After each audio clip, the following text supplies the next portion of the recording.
Good day, viewers, and welcome to Reminiscences with Senator Kofoworola Bucknor Akerele in her beautiful house in Lagos.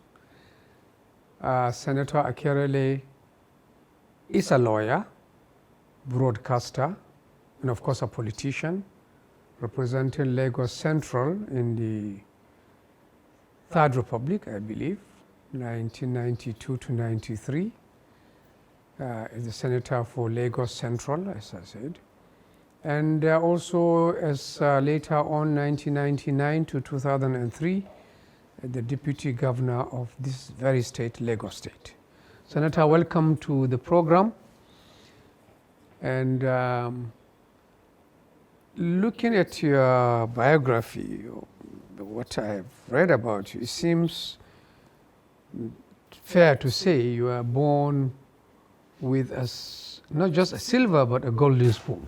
Oh, is that a fair characterization? Well, I don't know. This is what they say, that, well, I was born with a silver spoon in my mouth. But even in spite of that, I was not brought up as somebody with a silver spoon in my mouth. I think the family I grew up in, we were taught to do everything. People are surprised when they see that if I have a tear in my dress, I mend it myself. And I still go into the kitchen to cook. I still help to clean my house. So this was the way we were brought up, despite the fact that I would say my family were quite well off. Your grandfather was a lawyer. Your father, Dr. Oni Akerele, was the first surgeon in Nigeria. I mean, that's quite elitist. And the first president of Egbe Omo Oduduwa too. Yes, yes. In fact, it was founded in his house in London, because at that time he was practicing medicine in London.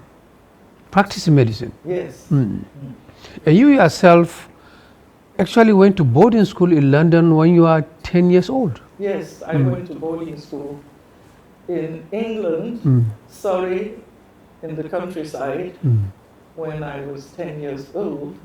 And at that time, I think most English people didn't really see a lot of black people.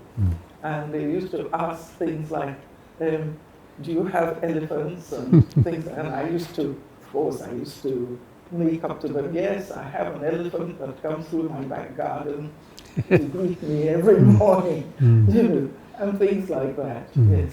But was it disorienting for a 10-year-old girl to be in school with English people in Surrey out there? Well, I mean, you are not an English girl, a Nigerian girl. Yes, yes. At first it felt a bit strange, but gradually one adapted, because in that setting, everybody was treated the same. They didn't treat you as if you were a black girl or that you were different to any of the other girls. But your classmates, how did they really take you on yes. as a normal? Oh, yes, we related very well. Not only that school had people from different parts of the world too, from different parts of the Commonwealth. So we had a Burmese girl, we had somebody from Singapore, we had somebody from Trinidad, we had somebody from Ghana. So it was more or less international, because there were lots of girls from different parts of the world there. This was 1949? Yes. Wow. Tell us about the rest of your schooling in England after the secondary school. Well, after my secondary school, I then entered the Inns of Court. I read law, and I was called to the bar. After I was called to the bar, then I think it was Gab Faburi, who was in the High Commission then, who said, we're looking for people in broadcasting. And at that time, I was also freelancing for the BBC. So that, why don't I do a course in journalism as well, which I did. And I graduated with a diploma in journalism at the London Polytechnic, which is now the University of the South Bank. So did you practice law or did you practice journalism? I practice journalism, funnily enough, yes. Though I still do a little bit of law on the side. Because a lot of people, especially the Lagos of those days, 1960s, law was the thing, and it is also in your family. So it's strange that you left law, which is a first degree, and then went into journalism. Well, actually, I think it was because Voice of Nigeria was starting up then, and they were recruiting people, and they knew I was in broadcasting, and so I was recruited into broadcasting.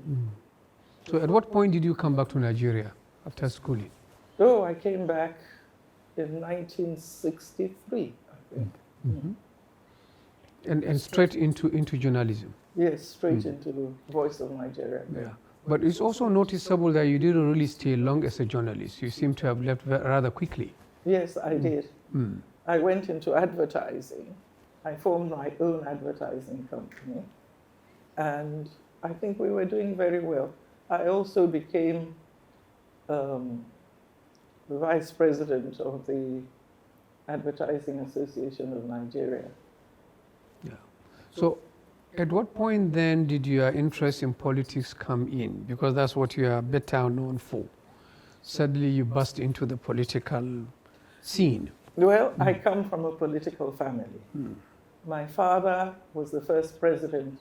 In fact, he founded the Akerele. It was founded in his house in London. He was the president. Awolowo was the secretary. So politics was something that I would say I was born into, mainly. This is the party, this became the action group. Yes, that later became the action group. And my father, in fact, even contested. And my father was one of these people. He was very conservative in a way, but he actually always encouraged his female children to go further and to do all sorts of things. In fact, my late aunt, his sister, was the first female doctor in West Africa. Wow. But he himself seemed not to have made a big career in politics.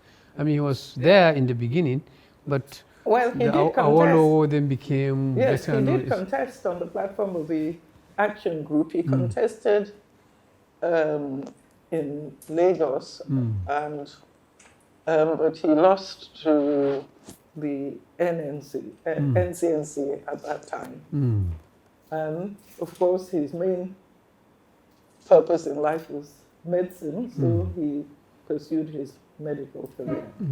In fact, he contested with J.M. Johnson, JMJ as he was called, and they were very great friends.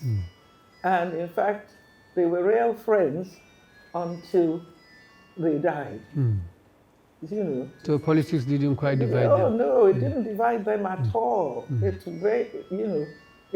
really, it didn't spoil their friendship. They were very good friends. In fact, my father was running one of his clinics in J.M. Johnson's house in Apapa Road in Lagos, But they were very, very close friends till they died. How did your own journey into politics begin? Well, I can't really say how it began. It was when we had the two political parties. SDP and NRC? And NRC. Yes. In fact, I started off in NRC because my big brother, when I call him my brother, but he was my first cousin, because his father and my father were brothers, same mother, same father. And his father, in fact, this is the late Chief Babs Akerele. His father was, in fact, a minister at one time. And he, in fact, encouraged, well, my father too encouraged me to go into politics. But he was the main person who asked me to join the NRC, which I did. And then it was later on that the late Prince Dakboshijo, they said, what are you doing in the NRC? You don't belong there. You belong in the SDP. And it was then that he persuaded me to join the SDP. And Alhaji Jakonde was my mentor, and he encouraged me very, very much. And it was from then that I ran for the Senate on the platform of the SDP as Senator for Lagos Central. I hear actually it was quite a battle for you. Indeed, you are almost, one can say, a senator by default, because Yes. the stronger candidates were kind of disqualified. Yes, what happened actually was it was really a terrible occasion, because the Congress was held in, I think, Surulere. This is the convention to select. Yes. And there were two main candidates. That was late Wahab Dusumu and Shita Bey. And what happened at the venue was that the two candidates refused. You know, there was a sort of squabble. Nobody wanted to stand down and everything, and they refused to give up. And I said, if it is only one vote, please count and record it. This was option A4, right? Yes. Your delegates will to line up behind you. Yes. Right. In fact, I started with 60 delegates before I got to the venue. When I got to the venue, it was reduced to 30-something. And when the actual voting started, my delegates were reduced to 8. What happened to the others? Well, you know what happens. Somebody bought them off. Of course, they were all bought off. And I was told to stand down. I refused to stand down. We were all told to line up with our delegates and everything. And the other two parties, who were the main contenders, in fact, somehow or other never managed to get their people to stand. Maybe there are too many delegates behind them. Yes. So they couldn't. Yes, I think, they were trying to snatch each other's delegates. But I stood and I said, well, if it's only me, count and record it, which was counted and recorded. So eventually it turned out that my votes were the only votes that were counted and recorded at that Congress. So it was the court that gave you victory? No. Yeah. They were disqualified because their votes were not counted and recorded. Yeah. So here you are, you became the senator, represented Lagos Central. Yes. Along, I believe, with Senator Bola Ahmed Tinubu. Yes, he was a senator for Lagos West. Yes. So how did you go in the Senate? It's a short tenure, less than a year or so, but you are there in Abuja. Yes, we were there, and well, the SDP, in fact, formed the majority at that time, and Dr. Irocha Ayu was our president. But as you know, there was this move to remove Irocha Ayu. Some of us, myself including Tinubu and others, supported Ayu, but eventually he was ousted. And soon after that, of course, there was the coup that brought in Abacha.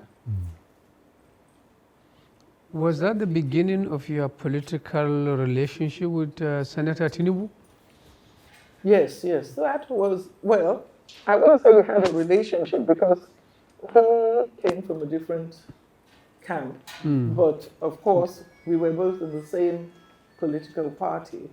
So we had to work together as far as he was from Primrose and you are from which group? What were we called at that time? Primrose.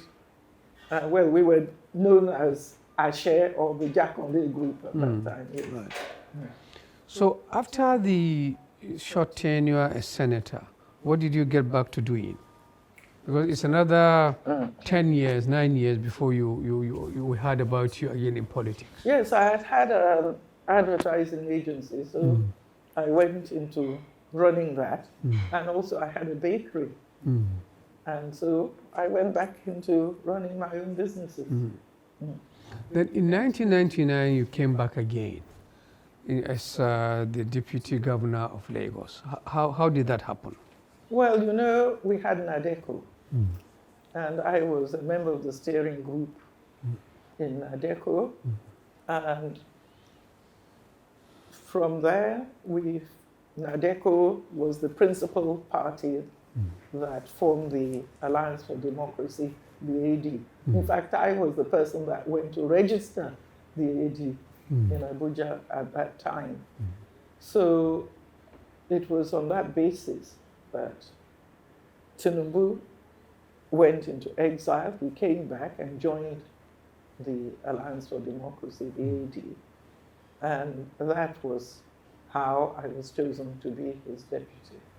He won the primaries for the for Alliance Democracy primaries for governor. Yes. You didn't contest at that point. You are not a contestant for the governorship in that. Yes, I was a contestant at that point, but obviously Tinubu won. And so I resigned to fate and was thinking of going back when, in fact, Pa Onosoya, who was one of the leaders of the AD, phoned me and said that they would want me to be Tinubu's deputy. In fact, I didn't want to be his deputy at all.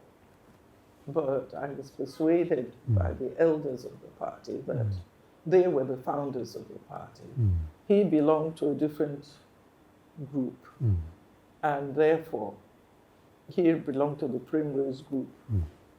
And therefore, they felt that if I did not agree to be his deputy, then those who actually founded the party would not have a say in the government. And that was how I was persuaded to become his deputy. So you are the candidate of the elders, the elders of the party. Well, I was the candidate of the founders of the AD. Yes. Yes. Who are the elders in Afenifere, right? Yes, am I right about elders that? of Afenifere. So in a sense, Tinubu I was also the treasurer at that time of Afenifere in Lagos State. So Tinubu, in a sense, just as you were probably reluctant to be the deputy, he probably also didn't want you there. No, he didn't. You were kind of imposed on him. Yes, he didn't want me at all. So how did the experience go working together? Well, we didn't really work together because he didn't want me, and obviously he tried to relegate me to the side. And eventually things got to a head, and my family asked me to resign, which I did. Actually, by the time you resigned, there was a move to impeach you in the Lagos Assembly, right? Yes, there was a move because there were all sorts of false accusations levied against me. In fact, I did put in a reply to the accusations, but at that time my family felt that he was out to ruin me and by there ruin the family name, which is very, very important to us in my family. And so I was asked to resign by my family, which I did. You said somewhere, I read that the basis of your disagreement was that as soon as he became governor, he started thinking of being vice president to Atiku Abubakar in the next election in 2007. Yes, in fact, this is a bit surprising to hear. Yes, that was the basis of our disagreement, because what happened was that we were having various meetings, and when I saw what was going on, and I call them the cabal, because in fact I'm sure it is still the same cabal that I'm part now. Who is this cabal? Well, I don't want to name names. Okay. But Yes. Yes. And I think we had just had a meeting with the Canadian High Commissioner, which I had organized, because the meeting we had before with the American ambassador was a bit of a disaster. It didn't go the way, because I had been the person arranging meetings with the embassies during the NADECO days. I was the link between NADECO and the embassies. And when I saw that the meeting was not as it should have been. With the American ambassador? Yes, with the American ambassador. So I took charge and I arranged the meeting with the Canadian ambassador. What did you notice about the meeting with the American that didn't go well? Well, it was just the way the meeting went. All sorts of people were walking in and out. And, you know, it was not really as a meeting should be. So I organized that meeting, and he was very happy with it and said, oh, that was a very nice meeting. And it was that stage that I took the opportunity and I said, well, look, I want to talk to you. At that time, This is to the Governor Tinubu? Yes. To Governor Tinubu. I want to talk to you privately. And at that time, we were having meetings in Crystal Laurel, which was owned by Senator Gwenga Daniel. He was also a member of our party. You are still in transition. You haven't really taken over. Yes, we hadn't taken over at that time. So I called him and I said, look, I want to talk to you. And so I took him by the hand and went to a room in which, because Gwenga Daniel had kindly allowed us the floor in his office block. And I went into a room with him and I said, look, I need to talk to you. And I said, I hear that you want to remove Alhaji Ganiu Daudu, who was the chairman of the party in Lagos State at that time. And he said, yes, I have to remove him because he did not support me to be governor. And I said, well, he didn't support me either. And I was the closest person to him in Lagos State because we were always together in NADECO. We went to all our meetings together in Pa Ajasin's house in Owo. But he didn't support me either. So I don't think, and not only that, I think he's the most competent politician in Lagos State today. And I feel we should leave him there. And he said, no, no, no. We have to remove him. We have to take over the party from those elders because they're too old. I think the term he used was they're now in the departure lounge. And what they need is to take their boarding passes. So I said, no, I don't think that is it. And I did not know that Lai Mohammed obviously had been eavesdropping to our conversation outside. And he came in and said, no, they have to go because he is going to be vice president. And I said, vice president to who? And he said, to Atiku. And I said, well, Atiku is not in our party. So how can that be? And he said, wait and see. We had got to remove those people and take over the party. And I said, well, I'm sorry. As far as I'm concerned, with my upbringing and where I come from, we don't do things like that. And I think it was from then on, when he saw I was not going to support him in his bid for taking over the party, which eventually, as you know, AD landed up in court. We had different chairmen and all the rest of it. But eventually he formed the AC. I think Atiku became the candidate, and well, it's all history now. But a lot of people listening to us will say, well, Senator Akerele has some grouses with Tinubu, who is now president. So she's saying all these things because he removed her as a deputy.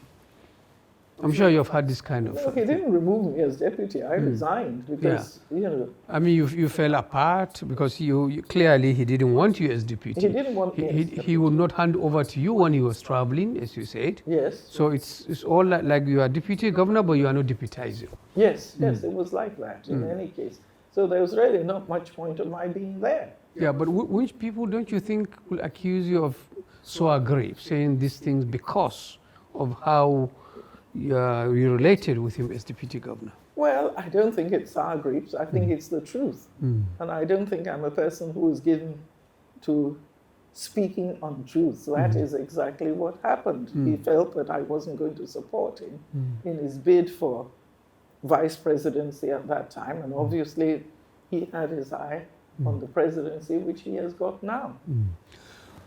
A lot of people say that Lagos was a model of governance, and that's, in a sense, is one of the reasons President Tinubu is qualified to be in the position he is now.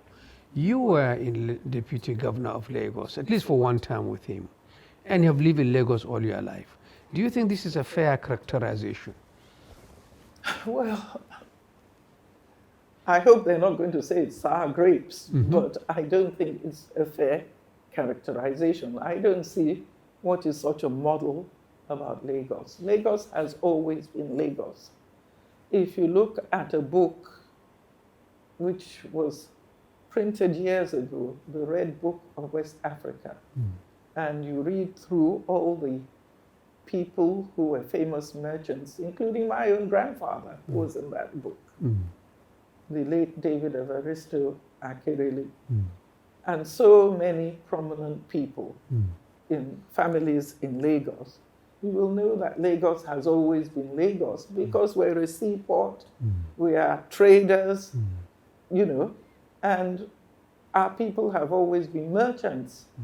They, if you look at Marina at that time, and in fact, my family still has property and that access, and so many Lagos families still have properties of that access. You will know that Lagos has always been a place that developed itself because it was a seaport, and this was where people came to trade.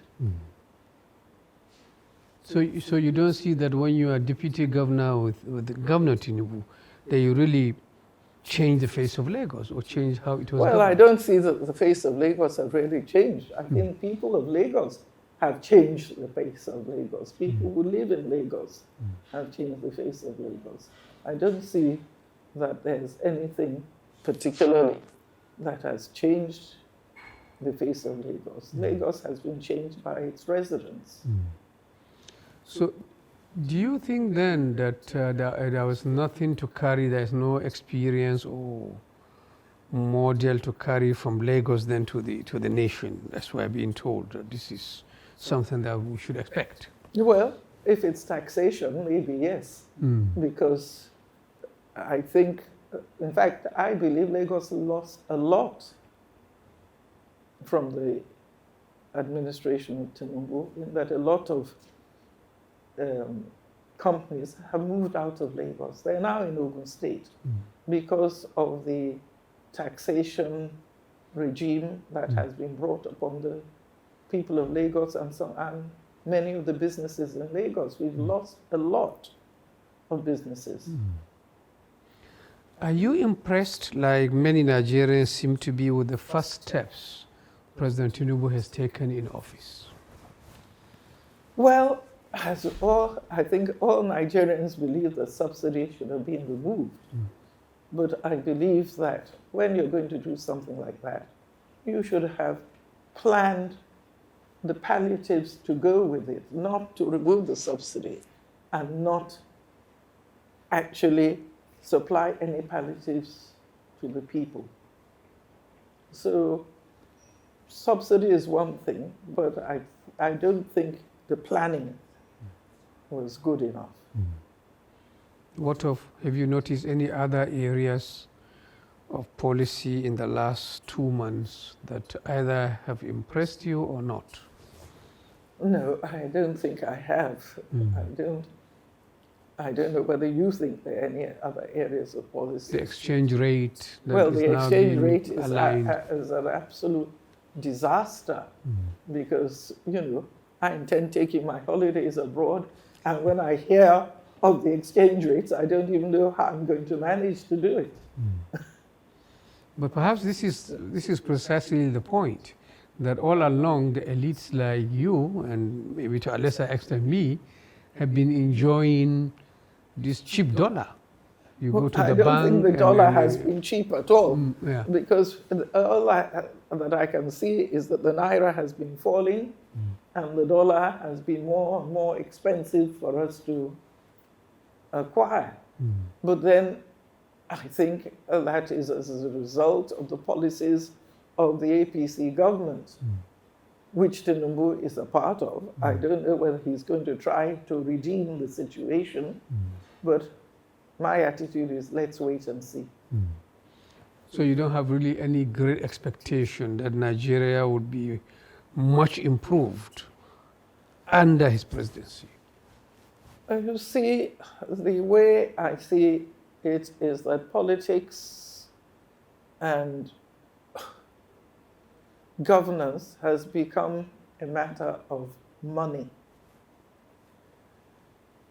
And I don't know where that is going to take us, because unless we come away from this idea that everybody is viable and everything is viable, I don't think that we can see any improvement in the status of Nigeria as a whole and the people in general.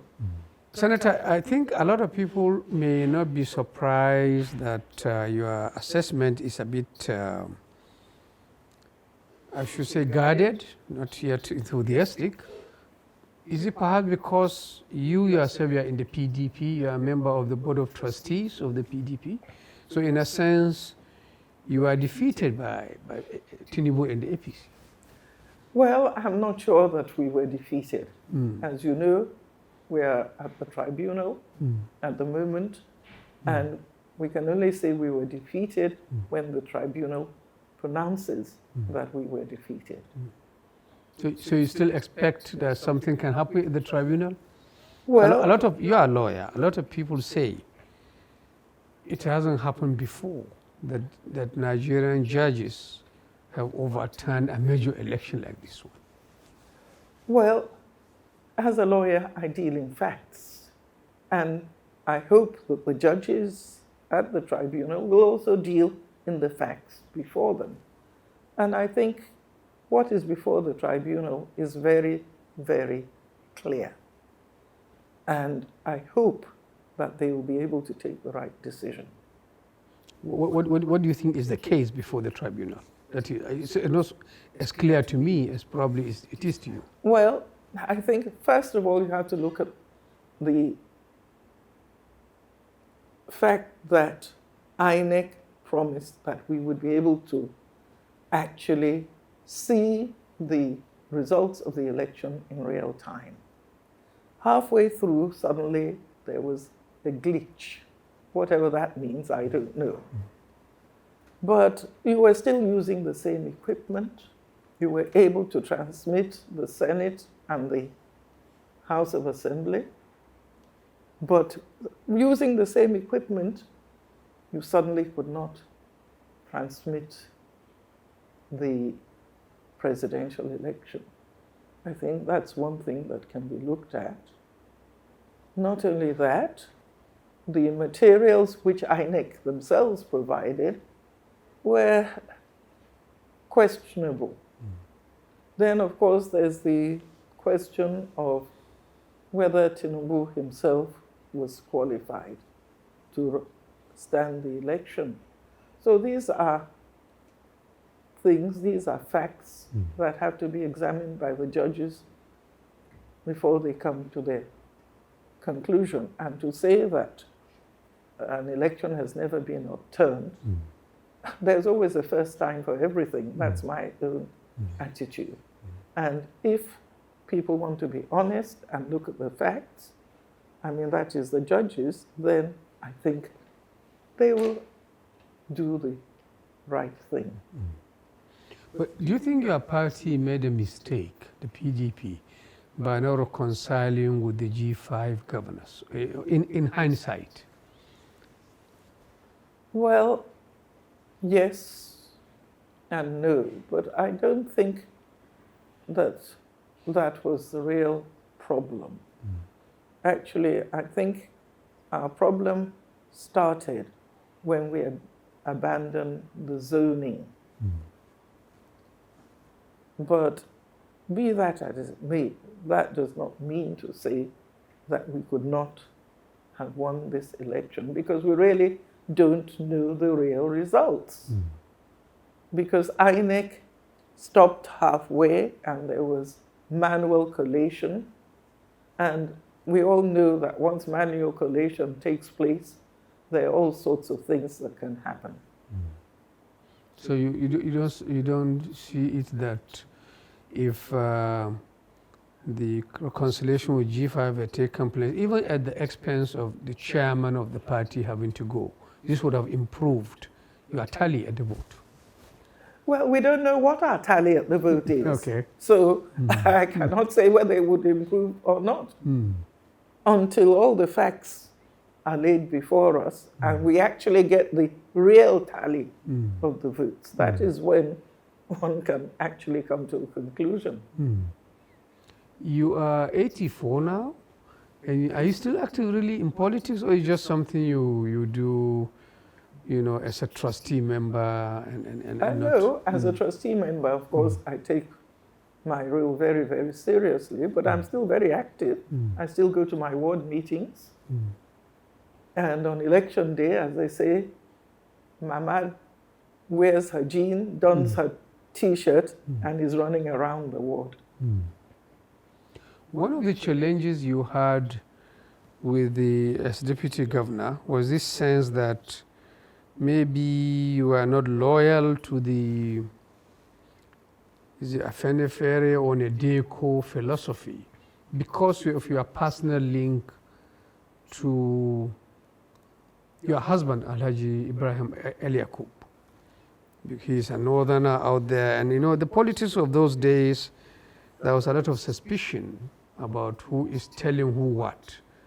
So I don't know whether this is all over. Now there is no more such There was never whisperings. any dispute about my loyalty to Afenifere or to Nadeko.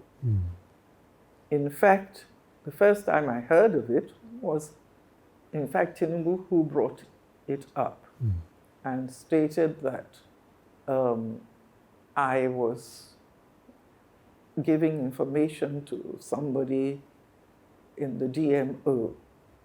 And in fact, when I heard This is Directorate of Military Intelligence? Yes. DMI. The DMI at that time. And that I had links with them and I was supplying information. And in fact, I called my chief detail because I was still in office then. And I said, oh, by the way, I understand that they said I was giving information to such and such a person, and that I was also giving information to somebody in the SSS. And I named the person, and my chief detail said to me, oh, but that person had left the SSS before at the time of Nadeko. So it was obviously a false assumption. And certainly the leaders of Afenifere had no doubt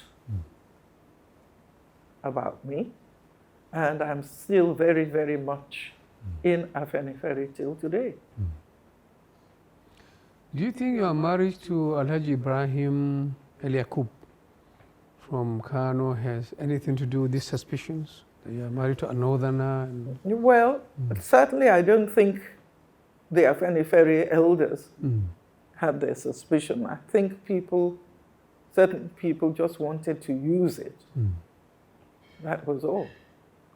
You never use his name in your surname. Where was that? Actually, my passport is in the name of Mrs. El Yakubu. It was just that to contest, I could not use his name in Lagos State because people would say, this is one, Hausa woman who wants to take our position. Or something so like that. it's better to use the famous name, Bucknor Akerele. Yes. So it's for political reason. The Bucknor family, my mother was Miss Bucknor, and my father was Dr. Akerele, so I combined the name. Where did you meet with Alhaji Eliako? He is from Kano, you are from Lagos here. We met in Lagos here, in fact. He was working with UAC at that time. And we met at a cocktail party given by the late Zana Buka Dipchirima. That was where we first met. And then, of course, things developed from there. Yeah, you have two children? Yes. Who are grown up now? Yes, yes. Are they Lagos or Kano? Lagos. Though we go to Kano very often. Yes. In fact, we should have been in Kano for Salah. But, you know, a friend of mine who is also a Muslim, she usually comes to me for Christmas. And so I go to her. From Kano? No, she's not from Kano. She's from She's here. from here. She's from Lagos here. And so I usually go to her for Ileya, as we call it. So that's why I didn't go for Salah. So how is your Kano connection now? Oh, very, very close. We talk all the time to my stepchildren. My children are very close to their brothers and sisters, so we have very close relation. They come here, they stay here when they are in Lagos. This is an early inter-tribal marriage, right? Was it challenging for you? Oh, it was very challenging because my parents were dead against it at that time. But eventually they came round. And my grandmother in particular was very fond of my Alhaji.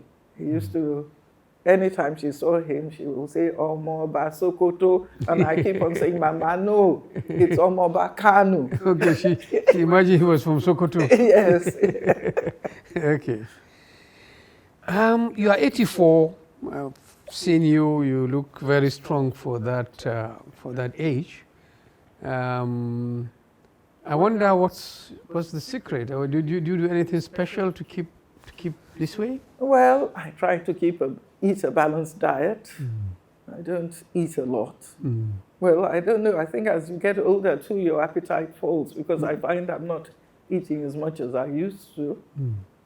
I eat a balanced diet and I exercise, and I, of course, try to exercise my brain too. I'm trying to learn to play chess because I think that is very, good for the brain. Yes. What about the physical exercise? Do you do any? Oh, yes, I do physical exercise. And you can see I have a swimming pool here. Occasionally I swim. Do you take any special diet? Is there any restrictions, what you eat, what you don't eat? Well, I limit my carbohydrates and try to eat more vegetables and fruits. Yes. Not protein? Oh, yes, and protein too. I eat mainly fish and chicken. Do you have any habits, any hobbies that that occupy your time? Well, what occupies my time is my hobby, which is politics. And that, we're still having meetings and all the rest of it, so that occupies a lot of my time. You don't have any personal hobbies? You mentioned chess. Well, I also, at the moment, I'm rearing some animals. I have 4 cows. In this place or in Kano?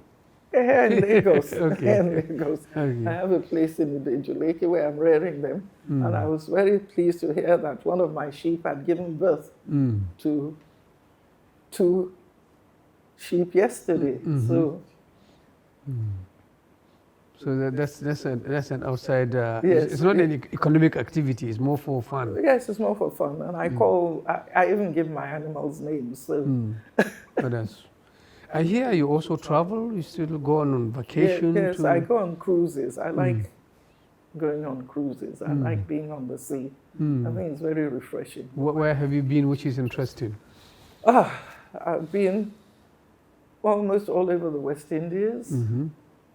I've been to Brazil, and this year I'm going to see some of my nephews in the States.